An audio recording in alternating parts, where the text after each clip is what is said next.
সৎসঙ্গ গ্রহণ করা, এটাকেই আরবিতে বলা হয়েছে সুহবাতে সলিহিন, নেককারদের সঙ্গে অবলম্বন করা।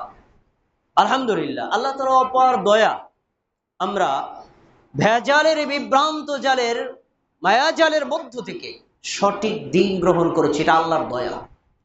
সঠিক দিন গ্রহণ করার পরে আপনি সঠিক দিনের উপর অটল অবিচল থাকতে চাইলে আপনাকে সৎসঙ্গ গ্রহণ করে সৎসঙ্গ ব্যক্তিদের সাথে সম্পৃক্ত হতে হবে, তাহলে আপনি গোমরা হবেন। আসুন কয়েকজন ব্যক্তির দৃষ্টান্ত দেয়। একজন ব্যক্তির নাম আমি বলছি না, পরিচয় বললে গীবত হবে, তাই না। একজন জনৈক অবসরপ্রাপ্ত সেনা সদস্য, এক সময় তিনি বিদেশে গেলেন মিশনে। বিদেশে গিয়ে দেখছেন বাংলাদেশ, ভারত, পাকিস্তান ছাড়া পৃথিবীর সব দেশে আমল হয় একরকম, আর এই 3 দেশে ভিন্ন রকম। সঠিক কোনটা গবেষণায় নেমেছেন, বুঝেছেন এটাই হক। তিনি দেশে আসলেন, দেশে আসার পরে নিজে একদম সঠিকভাবে আমল করলেন, মানুষকে দাওয়াত দেওয়ার চেষ্টা করলেন। আর বুঝেন তো বাংলাদেশের রিয়াকশন কেমন। একটা পর্যায়ে এমন ছিল, এমন সম্মানিত ব্যক্তিকে জনগণ ধরে রাস্তায় মেরে রাস্তায় বিছায় ফেলছে, সঠিক আকীদা গ্রহণ করার কারণে, সঠিক আমল গ্রহণ করার কারণে। তারপরেও লোকটার ঈমান ছিল শক্তিশালী। না, আমি মায়ের খেলো, আমি তো রাসূলের রাস্তায় আছি, আমি মায়ের খেলো, আমি তো ঈমানের উপর আছি। ওরা বুঝে না, ওরা অমনোযোগী, ওরা জাহেল, কোনো কষ্ট নাই, আমি ঈমানের উপর আছি। এত বড় শক্তিশালী ঈমানদার ব্যক্তি কিছুদিন পর চিন্তা করলেন, না, একটু রাজনীতি করা দরকার। তা কি করি, বোনকে দিয়ে শুরু করে, নিজের বোনকে উপজেলা চেয়ারম্যানে দাঁড় করাইছে। তিনি আবার রাজনীতির মাঠে ভোট চাইতে নামলেন। কিছুদিন পর নিজেও নির্বাচন করার নিয়ত করলেন। এরপরে রাজনীতির দলের সাথে সম্পৃক্ত হয়ে গেলেন। সহি আকীদা চলে গেল, সহি আমল চলে গেল, মানুষের সাথে মিশে গেল। একটা পর্যায়ে এসে আবার সাবেক স্থানে ফিরে গেছে। আপনাদের কাছে জিজ্ঞাসা, ঈমান লোকটার আগের থেকে কমছে না বাড়ছে? কেন কমছে? সোহবতে সলিহিন ত্যাগ করার কারণে। 2, জনৈক ব্যক্তি একটা সময় মাযহাবের মধ্যে ডুবন্ত ছিলেন। তিনি দেখলেন মাযহাবের বহু আমল দলিলের বাইরে, দলিল তালাশ করতে গিয়ে দেখলেন না, সালফে সালিহিনরা যে মানহাজের উপর আছেন এটাই সঠিক। তিনি আহলুল হাদিসের রাস্তায় আসলেন, কোরআন সুন্নাহ অনুযায়ী আমল করা শুরু করলেন। আমাদের ওয়াজ মাহফিল উপস্থিত থাকতেন, আমাদের খুতবায় উপস্থিত থাকতেন, আমাদের সাথে যোগাযোগ করতেন, বিভিন্ন মাসআলা তাআলা দলিল তালাশ করে আমল করতেন, দাওয়াত দিতেন। এক পর্যায়ে তার মনে হলো, না, এর চাইতেও কি আরো হক আছে, দেখি তালাশ করে। দেখলো আমাদের সমাজে এক টাইপের লোক আছে, তারা বলে হাদিস মানার দরকার নাই। আরে ভাই, কোরআন ছাড়া কোনো কিছুই মানা যাবে না।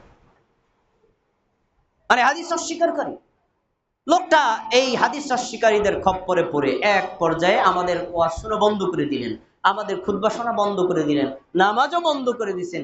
এখন লোকটাকে দেখলে বোঝাই যাবে না লোকটা হিন্দু না মুসলমান। আপনার কাছে জিজ্ঞাসা, তার ঈমান আগের থেকে কমছে না বাড়ছে? কেন কমছে?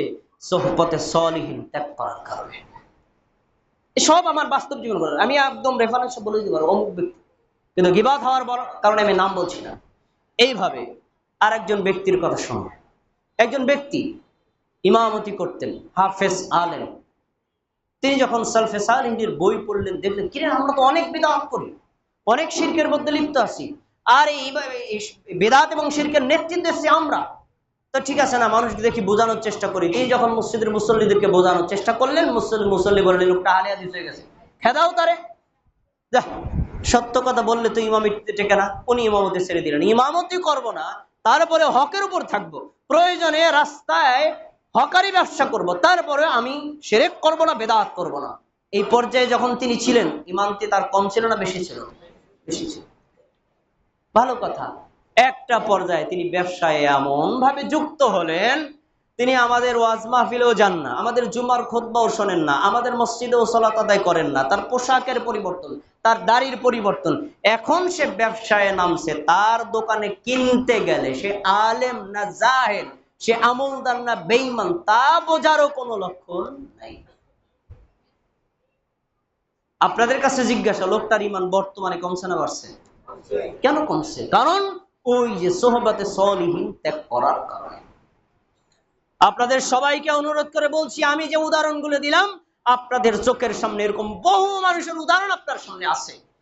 এই উদাহরণ থেকে আপনাকে শিক্ষা নিতে হবে। আল্লাহ যে হকের বুঝ দিয়েছেন, এই বুঝ থেকে এক চুল পরিমাণ ডাইভার্ট হওয়া যাবে না। আর এই ডাইভার্ট হওয়া থেকে বিরত থাকতে চাইলে আপনি এমন পরিবেশে থাকবেন, এমন ব্যক্তিদের সাথে উঠাবসা করবেন, এমন ব্যক্তিদের সাথে চলাফেরা করবেন যারা সালফে সালেহিনের আকীদা মানহাজের উপর সুপ্রতিষ্ঠিত, এবং এদের সাথে সম্পৃক্ত থাকতে হবে। এদের থেকে একটু যদি ডাইভার্ট হন, ওই লোকদের মতো আপনি গোমরাহ হবেন না, তার কোনো ওয়ারেন্টি আমি দিতে পারি না। তাই যে কোনো মূল্যে আপনি সালফে সালেহিন যারা হক্কানি আলেম, যারা সত্যিকারের কোরআন এবং সুন্নাহর অনুসারী, তাদের হালাকায় উপস্থিত থাকতে হবে, তাদের জালসায় উপস্থিত থাকতে হবে, তাদের আলেমদের সাথে সম্পৃক্ত থাকতে হবে, তাদের থেকে জেনে বুঝে আমল করতে হবে, তাদের খুতবায় উপস্থিত থাকতে হবে এবং তাদের সাথে সম্পর্ক রেখে আমল ইবাদত করতে হবে। একান্তই যদি দুরন্ত কষ্ট হয়, দুনিয়াবি কাজকর্ম করলেও তাদের সাথেই করার চেষ্টা করবেন। তাহলে আপনার যদি কোনো ভুল হয়, তারা আপনাকে বলে দিবে, ভাই আপনার এই আমলটা ভুল, ঠিক করেন। ঠিক করার একটা মাধ্যম পেলেন। তাই আমরা যদি এমন ঈমান লুজ হওয়া থেকে বিরত থাকতে চাই, আমাদের 6 নম্বর 5 নম্বর পয়েন্টটা খুব মনে রাখতে হবে, আমরা অসৎ সঙ্গ গ্রহণ করব না। আর অনেকগুলো কথা রয়ে যায়, খুতবা লম্বা হওয়ার কারণে আমি এক নজর বলে দিচ্ছি। দুনিয়ার মোহ, এরপর হলো ব্যস্ততা, তারপরে অর্থের লোভ, ধর্মে অবহেলা, নিয়মিত ধর্মচর্চার অভাব, ধার্মিকদের এড়িয়ে চলা, ধর্মসভা বর্জন করা, ব্যক্তিগত জীবনে ধর্ম পালনে অবহেলা করা এবং ভ্রান্ত দলের অন্তর্ভুক্ত হওয়া, সবচেয়ে বড় কারণ রাজনৈতিক দলের সাথে যুক্ত হয়ে ক্ষমতার লোভে পড়া। এটা হলো ঈমান কমার সবচেয়ে বড় কারণ। আল্লাহ তাবারাক ওয়া তাআলা ঈমান ধ্বংস হওয়ার, ঈমান লুজ হওয়ার, ঈমান কমে যাওয়ার এই ভয়ঙ্কর কারণগুলো থেকে আমাদেরকে বেরিয়ে আসার এবং ঈমানকে শক্তিশালী রাখার, এই শক্তিশালী ঈমান নিয়ে কবরে যাওয়ার তৌফিক দান করুন। আল্লাহ আপনি আমাদের জুমার খুতবাকে কবুল করুন।